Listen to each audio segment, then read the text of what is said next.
Boa tarde aos presentes, ao Centro Espírita Caminho do Progresso.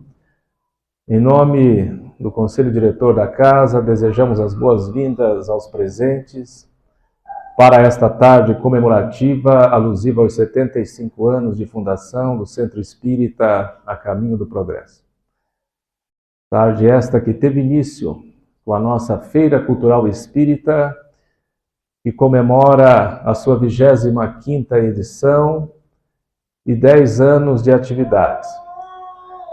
Recebemos com alegria amigos de alguns centros espíritas co-irmãos que compõem conosco o Sistema Federativo Estadual, também outras instituições não filiadas, mas que fazem parte conosco de um grande pool de casas espíritas que atuam muitas vezes em parceria, prestigiando o trabalho umas das outras. Esta é a verdadeira união e a unificação que o movimento espírita preconiza. Registro então a presença dos nossos amigos do Centro Espírita Antônio de Pádua, do Centro Espírita Trabalho, Solidariedade e Tolerância, do Centro Espírita Irmã Sheila, do Bairro Alto, da Beneficência Assistencial Espírita, da Barreirinha, do Centro Espírita Lins de Vasconcelos, também da Barreirinha, e da Capa dos Pobres, que está aqui representada na Feira Cultural pelo nosso Marcos Sichon, trabalhador do Centro Espírita Caminho do Progresso. Convido vocês, após a palestra, a prestigiarem o trabalho da feira, adquirirem os livros, porque o livro espírita é a nossa contrapartida para a boa divulgação da nossa profissão de fé, que é a doutrina espírita. Aos 17 dias do mês de fevereiro de 1951, o Centro Espírita Caminho do Progresso era fundado, materializando-se assim os propósitos do mundo espiritual de aqui, na Rua Brasílio Bacelar Filho, 709, na Vila Tingui, estruturar-se um centro espírita. O Centro Espírita, conforme assinala José Herculano Pires, é o centro de convergência de toda a dinâmica doutrinária do Espiritismo. Aqui temos o compromisso de aprender a conjugar ao verbo servir e trabalhar para que todos aqueles que procurem as dependências do centro possam encontrar a consolação a que o Espiritismo se propõe produzir e o despertar de consciências. Essencialmente, este é o nosso papel. E esta casa, que hoje completa 75 anos, vem ao largo de todo este tempo, dedicando-se a cumprir este papel que certamente foi traçado ainda nas dimensões da vida espiritual.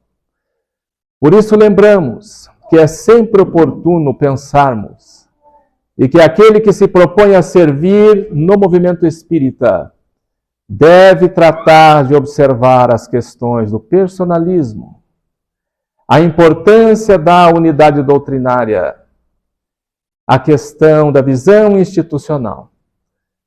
Sem estes fundamentos, o Centro Espírita tende a caminhar para o atraso e para a sua falência institucional. Reiteramos, portanto, nosso compromisso de estarmos sempre sintonizados com a doutrina espírita e saudamos os trabalhadores de ontem, os trabalhadores de hoje, nas duas dimensões da vida, que aqui trouxeram a sua contribuição na edificação desta brilhante instituição, Centro Espírita a Caminho do Progresso. Convido a vocês agora a assistirmos juntos um vídeo institucional. Na sequência, traremos mais alguns avisos, faremos a apresentação do nosso convidado que irá proferir a palestra de hoje e também a prece inicial de abertura dos trabalhos. Será que temos o áudio aqui, Márcio? Não ligamos.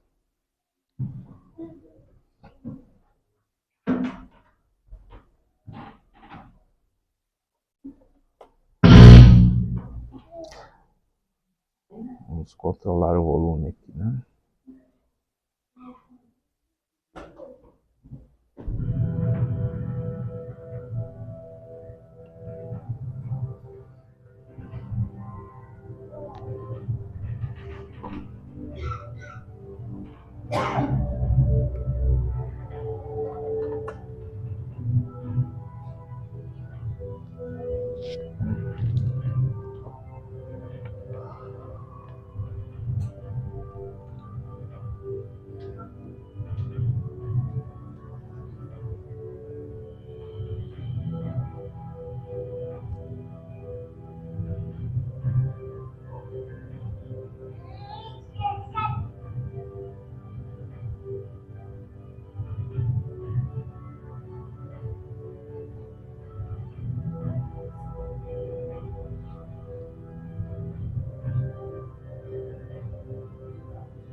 Esse vídeo institucional, então, está nas nossas redes sociais, né, Márcio? Facebook, Instagram, trabalho do nosso Márcio Roberto, a quem agradecemos. E solicitamos aos presentes que prestigiem as nossas redes sociais, onde estão também contidas as informações com as atividades da nossa casa, os estudos, as atividades de palestra, evangelização infantil, enfim, atividades que bem caracterizam as funções de um centro espírita. Nosso convidado de hoje é Ilírio Rui Kessler, trabalhador do movimento espírita, extremamente ativo, operoso, um exemplo de dedicação, de comprometimento com a nossa causa e de conhecimento doutrinário. Ilírio Rui Kessler tivemos a alegria de conhecer através da nossa União Regional Espírita Metropolitana Norte, que militamos há cerca de 12 anos. Na época, o Ilírio estava também no Conselho da Federação Espírita do Paraná e trabalhador dedicado da nossa Casa do Caminho, em Almirante Tamandaré. O Ilírio irá conduzir as nossas reflexões logo mais com o tema Para Onde Vamos. Desde já, Ilírio, receba o nosso abraço e a gratidão por estar conosco nesta tarde festiva. Quero informar a vocês que hoje o nosso passe será coletivo. Então, após a palestra, faremos uma prece de encerramento e os trabalhadores do passe irão, então, aplicar de forma coletiva o passe.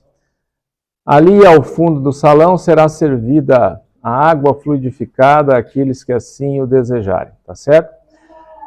Quero também registrar ainda que nós temos um trabalho de artesanato que é organizado por trabalhadoras voluntárias da casa e que tem trazido recursos importantes, financeiros, para auxiliarem as despesas ordinárias da instituição. O bazar de usados e o artesanato são fontes de renda para a nossa casa espírita. Então, ali ao fundo do salão, há uma mesa em que estão os artesanatos. cada um deles tem ali o seu valor e há ali uma chave Pix. Então não há ninguém fazendo atendimento. Mas vocês, se o desejarem, poderão então dirigir-se ali, escolherem o artesanato de sua preferência e depois fazer o Pix para a Casa Espírita, tá certo? Então está ali ao fundo do salão, disposto sobre a mesa o artesanato da nossa casa. Quero convidar agora então a nossa trabalhadora da casa, coordenadora da mediunidade e também conselheira, Sandra Pazin, que vai proferir a nossa prece de abertura e na sequência então a palavra estará franqueada ao nosso Ilírio Rui Kessler. É contigo, Sandra.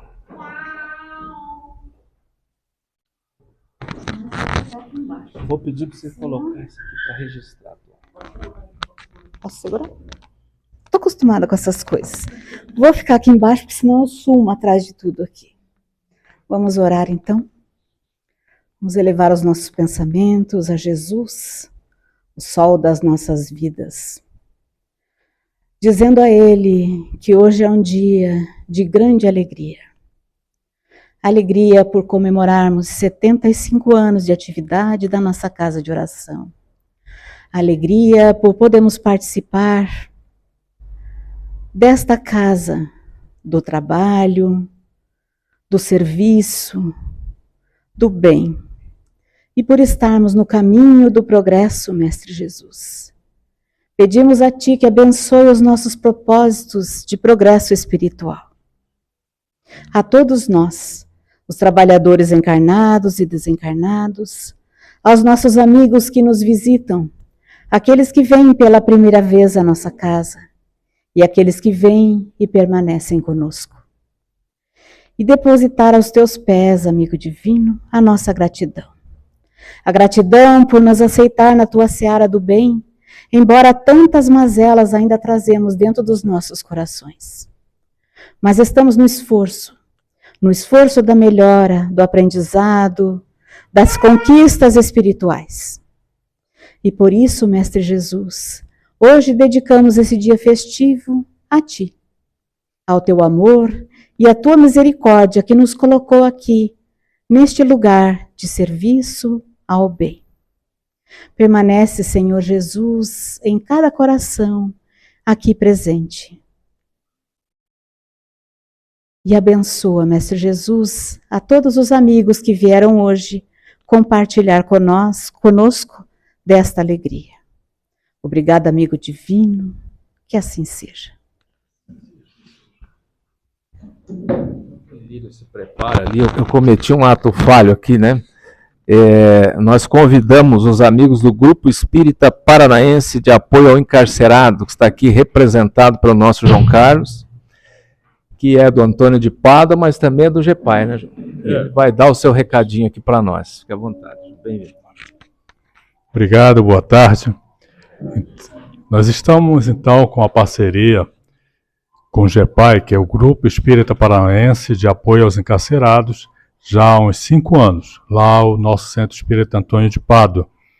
Então, como funciona, né, esse grupo de apoio aos encarcerados?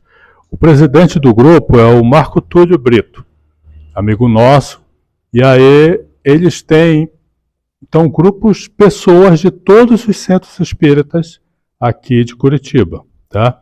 E da região. E eles fazem escalas para fazer as visitas nos cárceres, nos presídios. Então eles vão ali no complexo penal lá de Piraquara, né? Eles também vão no complexo feminino e há algum tempo eles então passaram a fazer também visita na socioeducativo, que são dos adolescentes, né? Também ficam sem poder sair de lá, né? Cometeram algum tipo de crime e ficam lá também. Então, eles fazem atendimento fraterno a essas pessoas que queiram, eles fazem evangelização e já há algum tempo eles conseguiram deixar evangelhos nas celas, tá? Eles orientam as pessoas, tanto os encarcerados quanto os funcionários dos presídios, a fazerem o evangelho no lar. E há pouco tempo, do ano passado para cá, eles conseguiram montar um grupo de estudo sistematizado da doutrina lá no complexo, tá? Começou com 10 pessoas e hoje nós estamos com 40 pessoas fazendo o estudo sistematizado. Então, no aspecto geral, esse é o trabalho. E a parceria com Antônio de Pádua, qual é? É doação de livros, né? Então, a gente é um polo arrecadador dos livros, tanto livros espíritas, quanto livros de literatura, didáticos. A gente junta esses livros e aí a gente avisa ao Marco Túlio, pessoal, eles vão lá e buscam esses livros, levam para as bibliotecas, levam para inclusive, por exemplo, tem as encarceradas que são separadas do convívio das demais, né? Então, eles têm até um nome lá específico, mas elas ficam isoladas. Essas também recebem, uma vez por mês, os livros que são doados. E aqueles livros, principalmente os romances, né, tanto eles quanto elas principalmente gostam muito, né, dos romances, conseguem fazer resumos. E esses resumos abatem nas penas deles, né, e delas. Então, esse, no geral, é o trabalho do GEPAI. Quem quiser saber mais, eu posso fazer parte do GEPAI? Pode. Basta estar vinculado a um centro espírita, participar de um grupo de estudo e mandar para o grupo, tem um e-mail lá, gpai@feparaná.com.br, tá? Tem também um telefone WhatsApp, 918 30 27, é o WhatsApp deles, tá? E aí você também tanto pode participar das atividades que são levadas por eles e também entrar nessa campanha de doação de livros, tá?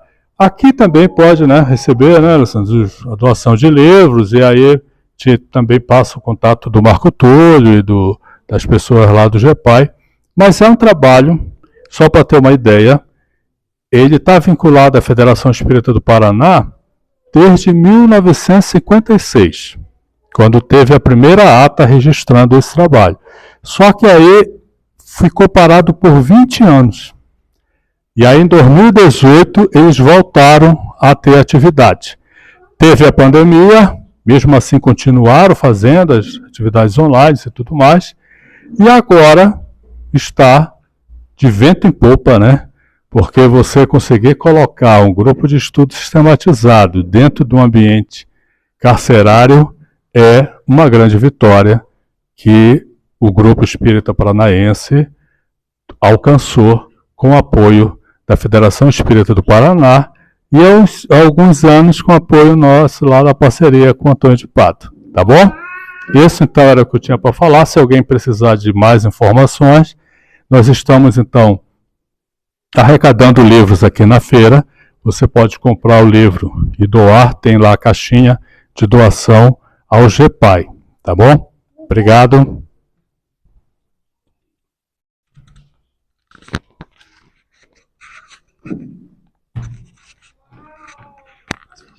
Esse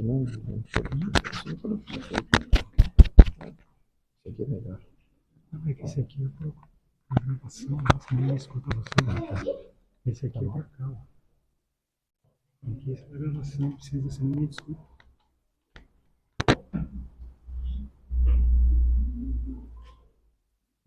Queridas irmãs e queridos irmãos, irmãos e irmãs no ideal do Cristo.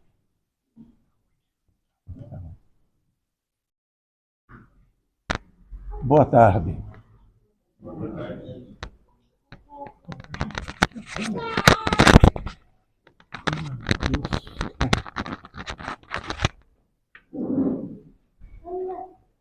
Esses são momentos de congratulações. A nossa alegria por podermos participar destes momentos de referência. E a ideia de para onde vamos tem exatamente a ver com isso. Estamos numa caminhada Como disse o nosso amigo que fez a abertura destes momentos, nós estamos numa caminhada em busca do melhor, buscando ampliar a nossa consciência, buscando consolo e ampliando a nossa capacidade de amar. Porque, em síntese, o nosso propósito é chegarmos não a um lugar como fomos induzidos a pensar em séculos passados. O nosso objetivo, para onde vamos, não é um lugar, é um estado. E esse estado, que é o estado de felicidade completa, que todos vamos alcançar, nós o temos demarcado. Já estamos com este caminho bem definido. E esta casa dá uma demonstração de qual seja o caminho. Não só no seu título, mas na essência, a caminho do progresso. A essência da nossa compreensão e pelo que estamos aqui. E temos o nosso orientador maior, que há 2000 anos comparece e nos dá a síntese de todas as leis. Há 2000 anos passados comparece o nosso governador espiritual. Ele que presidiu o processo criativo da nossa casa planetária, a Terra, há 4,5 bilhões de anos. Quem estava presidindo todo esse processo de criação, de formação, era ele, Jesus. Ele, portanto, já atingiu o estado de perfeição para o qual todos nós somos destinados e no caminho do que estamos, buscando também esse estado de perfeição, estado de felicidade completa. E estamos nos dando conta, nestes tempos, que precisamos ser verdadeiros. Porque ao longo dos séculos, muito se viveu de aparência. Muitos compraram lugar no céu. E muitos temiam a infelicidade permanente, o inferno. Hoje, com as claridades que Jesus nos oferece desde sua presença, nós sabemos, temos uma destinação que é a felicidade. E ele, embora tenha dito tudo que era possível dizer há 2000 anos passados, embora tenha nos dado a síntese de tudo, ele não pôde dizer tudo, porque a inteligência humana ainda não estava em condições de compreender. Sabendo disso, ele nos diz claramente: pedirei ao Pai para vos mandar um outro Consolador. E esse outro Consolador está à nossa disposição desde o século XIX. E ele reafirma as claridades que Jesus já tinha deixado. E renova e amplia. E nos damos conta agora de que precisamos ser verdadeiros. E com as claridades que Kardec nos apresenta no século XIX, nós podemos nos conhecer e sermos reconhecidos. E Kardec, entre tantas afirmações, ele deixa claro o seguinte: o verdadeiro. Reconhece-se o verdadeiro espírita. Portanto, o verdadeiro cristão, o verdadeiro seguidor do Cristo, se reconhece por sua transformação. E estamos nos transformando. Essa transformação é visível, mas não nos referimos à transformação de ordem material, à transformação física, e sim à transformação moral, como Kardec registra. Este, então, deve ser o endereço do nosso esforço. A transformação moral, Porque a transformação de aparência a nada leva. E a transformação moral, sim. E mais do que isso, anota Kardec, reconhece seu verdadeiro cristão, o verdadeiro espírita, pela transformação moral e pelos esforços que faz para vencer as suas más inclinações. Olha aí, a bondade divina nos reconhecendo apesar das nossas más inclinações. Porque temos inclinações que nos remetem ao passado. E o nosso passado nunca terá sido melhor do que o nosso presente. O nosso presente é melhor do que o nosso passado. E aí vemos mais um indicativo da bondade divina, porque a bondade divina faz com que esse passado fique guardado na memória do inconsciente. Como diria Freud, o cientista materialista do psiquismo. Esse passado está guardado para que não nos perturbe e que nós nos voltemos apenas para a construção do futuro e corrigindo o que trazemos do passado, que são essas más inclinações. E aí a necessidade de nossa busca através do conhecimento, e esta casa oferece essa oportunidade, o conhecimento, a iluminação da consciência. Então a transformação não é esta de ordem física.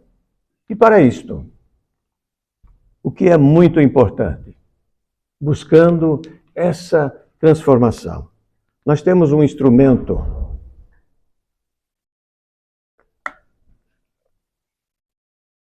que podemos dizer um instrumento essencial para essa transformação. E este será o tema para a nossa sequência de reflexão e encerramento da reflexão, que é a prece. A prece verdadeira. E esta doutrina nos oferece tudo de que necessitamos na prece espírita. E esse tema é tão relevante que ele vem no terceiro livro de Kardec, o Evangelho segundo o Espiritismo, num capítulo que é o mais extenso de todos os 28 capítulos do livro O Evangelho segundo o Espiritismo, coletânea de preces espíritas. É o capítulo mais extenso, porque ele traz um modelo de prece para quem precisa trilhar esse caminho, buscando o modelo. Ele traz modelos de preces para todas as situações da vida e do além também.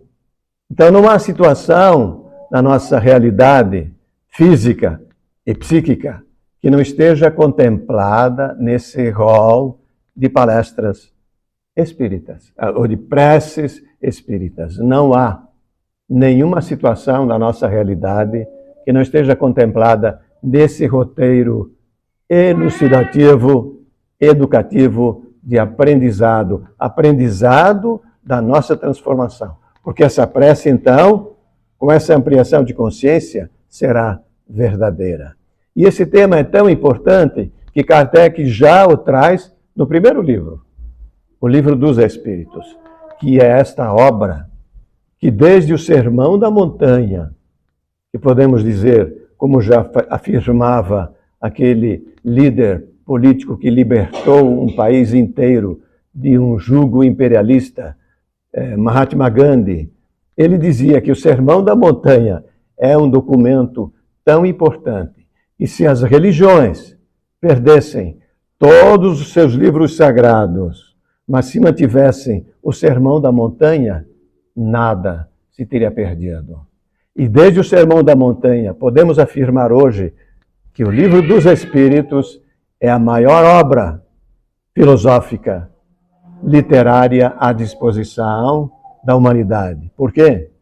Porque o Livro dos Espíritos nos leva aos infinitos do universo e às infinitas possibilidades de nós nos conhecermos.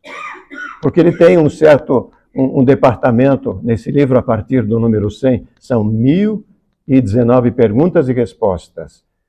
A partir do número 100, este livro apresenta uma escala, a chamada escala espírita, onde Kardec anota as características identificadoras do indivíduo, podemos dizer assim, de 0 a 10.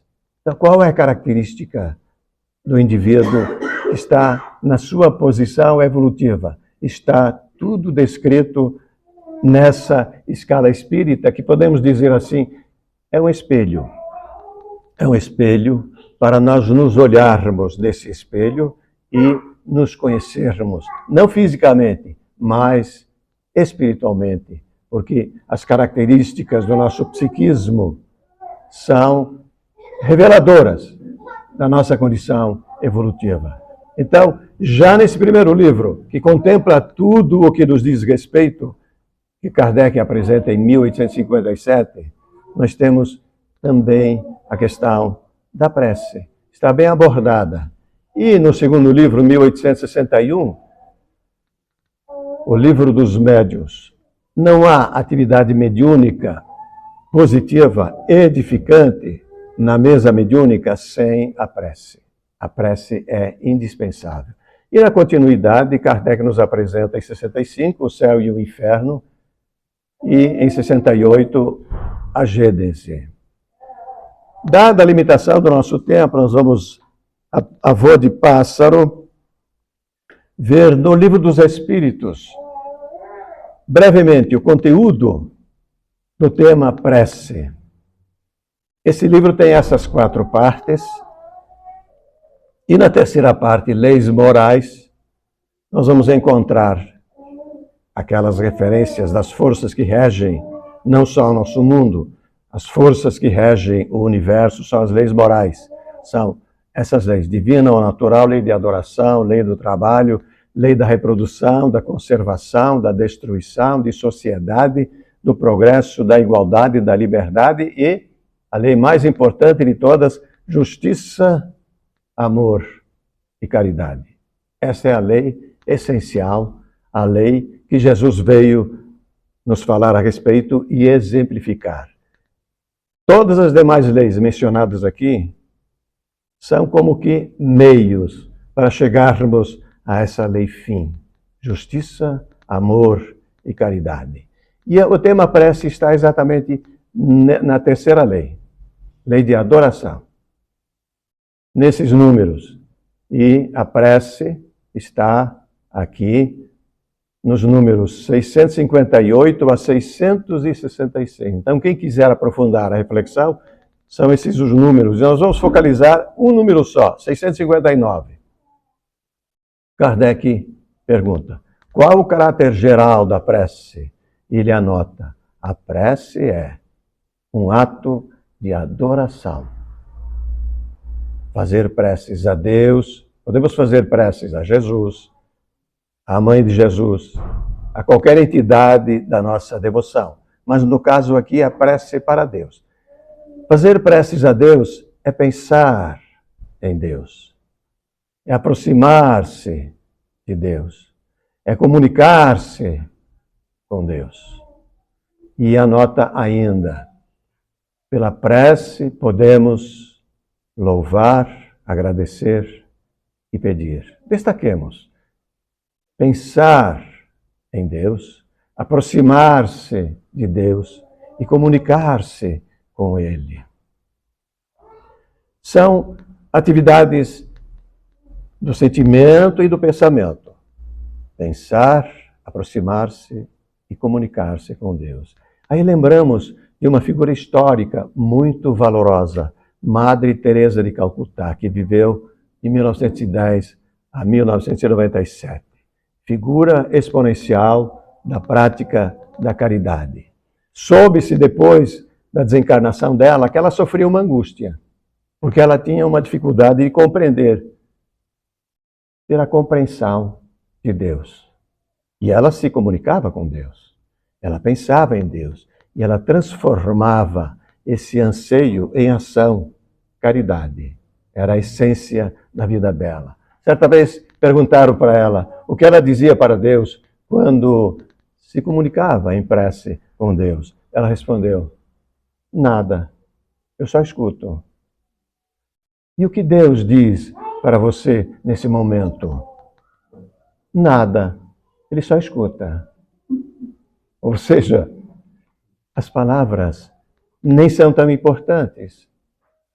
Mesmo porque as palavras muitas vezes não significam a verdade do que está passando pelo sentimento e pelo pensamento da pessoa. Então, as preces ditas só oralmente, sem sentido verdadeiro do sentimento e da intenção, não tem valor.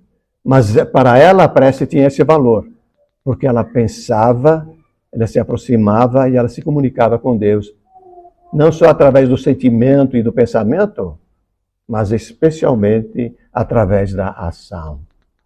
Porque esse deve ser o nosso propósito, que nós transformemos as nossas ações em expressões de prece. E aí é interessante também, trazendo as claridades que Kardec nos apresenta, reafirmando que Jesus já havia dito, que Deus não é assustador. Deus é Pai, Ele acolhe.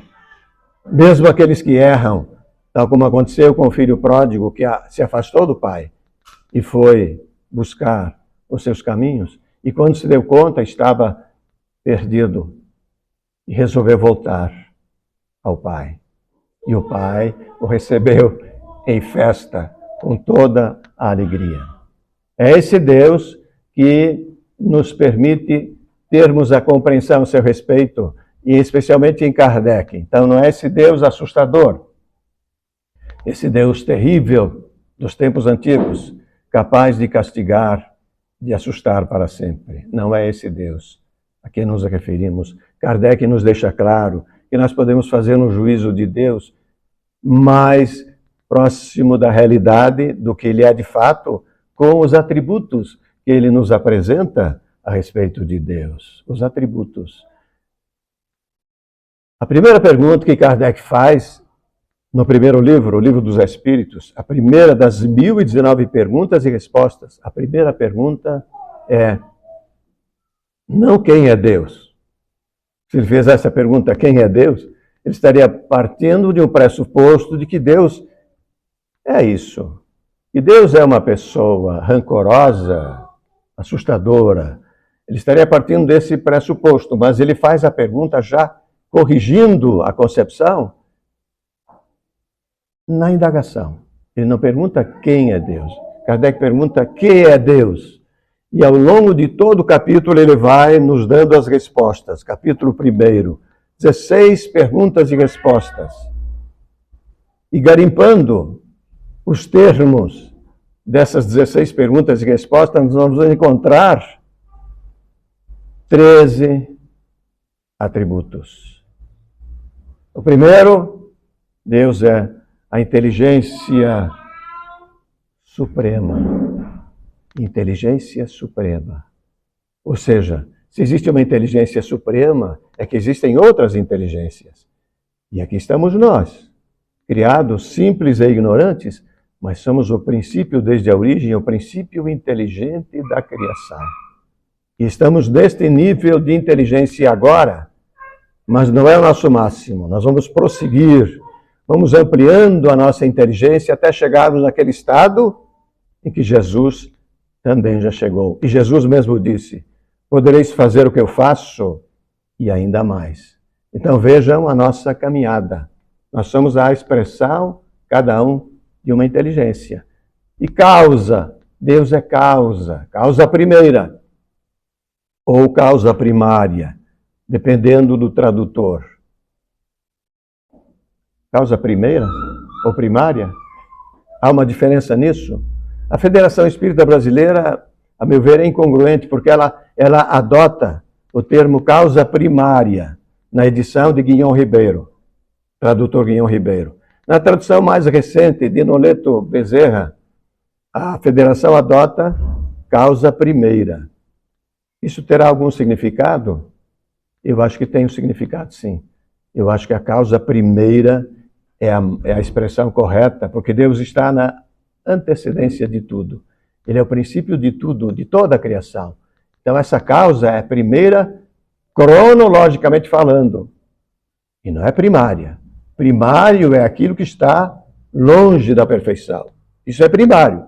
Então, eu não adoto esse termo causa primária, não. Eu prefiro causa primeira. E Deus é imaterial, não podemos desenhar Deus. Ele é imutável, é a garantia da estabilidade das leis do universo que nós devemos conhecer na terceira parte do Livro dos Espíritos, as leis morais, que são as forças que regem o nosso mundo, regem a cada um de nós, regem o universo. Deus é a garantia da estabilidade dessas leis. Então podemos confiar nessas leis. E Ele é infinito em suas perfeições. E Ele é onipotente. Todo poder está em Deus. E Ele é onipresente. Ele está em toda parte. Esse atributo é difícil de compreender. Como pode Deus estar em toda parte? Em princípio, sendo um indivíduo, um ser individualizado, Ele não poderia estar mesmo em toda parte. Mas no quinto livro, Kardec nos dá uma dica. No livro A Gênese, no capítulo 2, Deus, Kardec nos mostra como podemos compreender a onipresença de Deus. Simples assim. Existe um fluido cósmico universal, que é o elemento primordial de toda a criação. Esse fluido cósmico universal é inteligente. Essa inteligência é a presença de Deus, tanto quanto nos é possível compreender. Então, esse fluido cósmico universal é inteligente, e essa inteligência é a presença inteligente, absoluta de Deus. Então, esse atributo podemos compreender nesse sentido. E ele é onisciente. Todo conhecimento, toda a ciência está em Deus, e ele é único. Não existem muitos deuses nessa expressão de Deus. É um só. E ele é incriado. É o único incriado. E ele é único eterno. Nós não somos eternos. Nós somos imortais. Fomos criados, mas não morreremos. Somos de futuro para o infinito. E, por fim, Deus é justo e Deus é bom. Justo e bom. A concepção de Deus no passado não conferia com esses atributos de justo e bom. Mas aí Kardec destaca: Deus é soberanamente justo e bom. Então, nenhum mal advém de Deus. Todo o mal que existe, que nos faz sofrer, é consequência da nossa inadaptação às leis divinas. Trazemos o mal do nosso passado e muitas vezes o repetimos na existência atual. Dado o nosso limite de tempo, que já está se esgotando, temos só mais um minutinho, nós vamos para o final para perguntar: onde está esse Deus? Onde está esse Deus? Eu vou colocar aqui um poema de um autor brasileiro que nos fala sobre onde está esse Deus.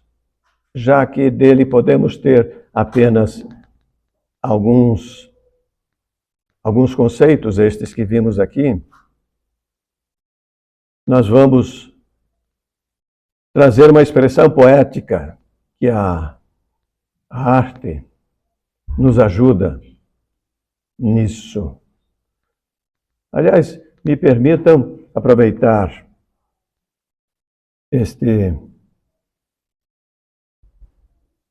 eu vou inserir aqui, antes do poema final, eu vou inserir aqui uma lembrança de Frederico Figner, que foi um grande trabalhador espírita. Ele nasceu na Europa em 1866, abandonou a família na Europa para cumprir 3 missões, atravessando o Atlântico: não morrer de fome, ajudar o pai a pagar as dívidas e ajudar as 3 irmãs a constituírem um dote para poderem casar. Ele atravessou o Atlântico, passou um tempo na América do Norte, não gostou, desceu, América Central, não gostou, desceu e veio parar no Brasil. E no Brasil ele se deu muito bem, ele se tornou um homem muito rico, se realizou materialmente, mas era uma pessoa muito boa e fazia muito bem e se tornou espírita. Ao final da existência, depois de muito trabalho no movimento espírita, ele faz um propósito de mandar uma mensagem, uma reportagem de como é essa passagem da realidade física para a realidade espiritual. Ele estabelece um propósito com os amigos, trabalhadores. Embora nós tenhamos tudo isso bem explicado no quarto livro de Kardec, O Céu e o Inferno, a passagem daqui para o outro lado está bem explicada com 66 entrevistas que Kardec coloca nesse livro, O Céu e o Inferno. 66 espíritos que se comunicam e Kardec anota a condição espiritual de cada um desses indivíduos que são entrevistados. Então nós temos o conhecimento total disso, mas Frederico Figner se dispõe a fazer isso também do ponto de vista individual dele, e ele consegue fazer. Ele, através de Chico Xavier, nos apresenta esse livro, Voltei. Está aqui, para quem quiser, na casa A Caminho do Progresso, está aqui. E ele conta como essa passagem da realidade física para a realidade espiritual. E quando ele chega do outro lado, se encontra com os seus companheiros de trabalho do passado, percebe que todos têm alguma irradiação. Todos irradiam o resultado do estado evolutivo de cada um deles. E ele nota em si mesmo que ele não tem essa irradiação, que ele não brilha. Então ele vai estudar. Ele frequenta uma escola, lá no mundo espiritual. E depois de algum tempo, voltando numa dessas sessões de aula, voltando para casa sozinho, ele é abordado por 16 indivíduos encapuzados que vão agredi-lo, partem para cima dele. O que ele faz?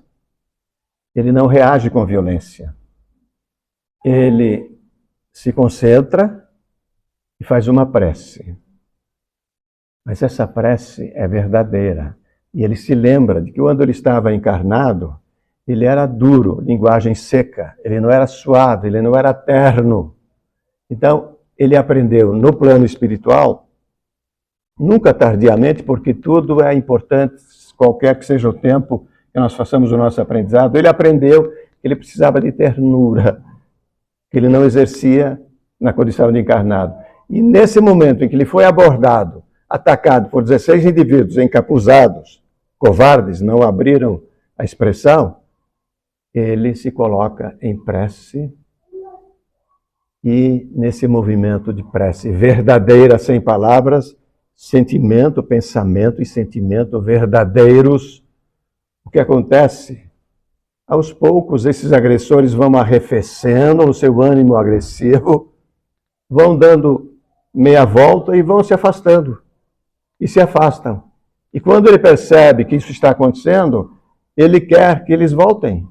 Verdadeiramente, ele quer estabelecer uma relação amistosa, mas eles vão embora. E nisso ele percebe que há um brilho no ambiente. Há um brilho, e ele não entende de onde vem esse brilho. Aí o orientador dele, que até então estava invisível, diz a ele, Jacob. Jacob é o pseudônimo dele, Frederico Figner, nesse livro de Chico Xavier. Jacob, esse brilho que você está vendo é teu. Você está irradiando. Ou seja, a partir daquele momento na prece verdadeira, ele percebeu a transformação que tinha acontecido verdadeiramente nele. Vamos então ao final da nossa reflexão, respeitando o tempo da casa, e vamos dizer aqui, trazendo um poema de José Soares Cardoso, que tem o título Onde está Deus? Este material que está passando aí, ele seria de uma palestra de 50 minutos, 1 hora, mas não dá aqui, que nosso tempo está bem limitado. Então nós vamos colocar diretamente aqui essa tecnologia aqui, para quem é ignorante como eu, poderia passar direto para lá, mas eu não consigo chegar. Tem que passar um por um aqui os slides. Então vamos ao final aqui, chegando. Márcio, tem um outro jeito, está aqui. Poema, onde está esse Deus que nós estamos buscando? Poema de José Soares Cardoso. Ele diz assim: onde está Deus? Pergunta o cientista. Márcio, eu não consigo fazer isso aqui, vou ficar assim mesmo. Onde está Deus? Pergunta o cientista. Ninguém ouviu jamais. Quem ele é? Pergunta o cientista. Quem ele é? Estou acionando aqui, mas não responde. Vamos assim mesmo, né? Vamos assim mesmo.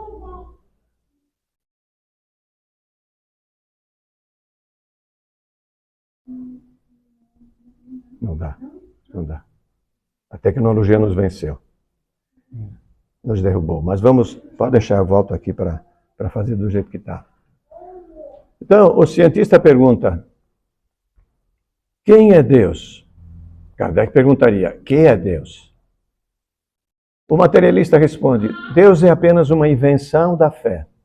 Mas o pensador dirá sensatamente: eu não vejo Deus, mas sei que ele existe, porque a natureza mostra claramente no que o poder do Criador consiste. Já o poeta dirá com a segurança e a sensibilidade de quem afirma porque tem certeza: eu vejo Deus no riso da criança, no céu, no mar, na luz da natureza. Eu contemplo Deus à noite no brilho das estrelas, no olhar das mães fitando os filhos seus, nas noites de luar claras e belas, pois que em tudo pulsa o coração de Deus. Eu vejo Deus nas flores, nos prados, nos astros a rolar pelo infinito. Eu escuto Deus na voz dos namorados e sinto Deus na lágrima do aflito. Eu percebo Deus na frase que perdoa, eu sinto Deus na mão que acaricia. Eu escuto Deus na criatura boa e sinto Deus na paz e na alegria. Eu percebo Deus no médico salvando, eu sinto Deus na dor que nos irmana, eu descubro Deus no sábio procurando compreender a natureza humana. Eu percebo Deus no gesto de bondade. Eu escuto Deus nos cânticos do crente, eu vejo Deus no sol, na liberdade, e sinto Deus na planta e na semente. Eu vejo Deus, enfim, por toda parte, pois que tudo fala dos poderes seus. Eu vejo Deus nas expressões da arte, e no amor das pessoas também vejo Deus. Mas onde eu vejo Deus com mais beleza, na sua mais sublime vibração, não é no coração da natureza, é dentro do meu próprio coração. Muito obrigado, muita alegria e muita paz a todos.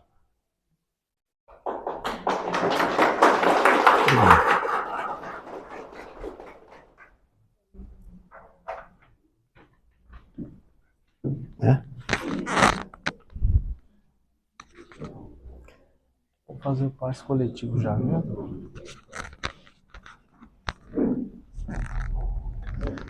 Agradecemos imensamente ao nosso querido Ilírio Rui Kessler pela brilhante condução da reflexão desta tarde comemorativa. E agora vamos ao nosso trabalho de passe. Os nossos passistas já estão se posicionando.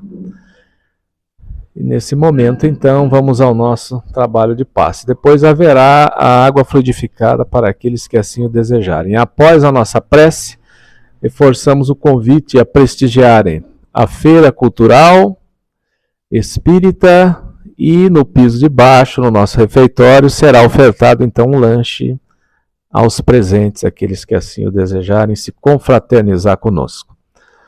Agradecemos a presença e vamos ao nosso momento de oração. Bondoso Pai Celestial, Jesus, nosso mestre irmão, amigo divino de todas as horas, queridos benfeitores espirituais do Centro Espírita Caminho do Progresso, nesta tarde jubilosa, em que aqui comemoramos os 75 anos da fundação desta casa, registramos a nossa alegria, a satisfação pessoal de podermos sermos mais um servidor. Aqueles que têm a honra de poder militar na seara sublime do Cristo. O Centro Espírita, no dizer de Herculano Pires, nasceu das sandálias humildes de Jesus, que nunca morreu, nem de lança, nem na cruz. Jesus desapareceu para os vaidosos da terra, mas logo surgiu entre a gente de sua terra. Essas sandálias humildes caminham sob sóis, sob luas, param humildes e calmas na soleira de uma porta, batem solas como palmas, entram por debaixo da porta. Há desespero e aflição. Quem sofre e geme lá dentro. As sandálias já se vão, mas fica na casa um centro. Que o Centro Espírita, caminho do progresso, prossiga sendo este fanal de luz, consolando corações e despertando consciências, cumprindo o papel que nos cabe de sermos as cartas vivas do Evangelho de Jesus e da doutrina espírita. Que Deus nos abençoe, que assim seja.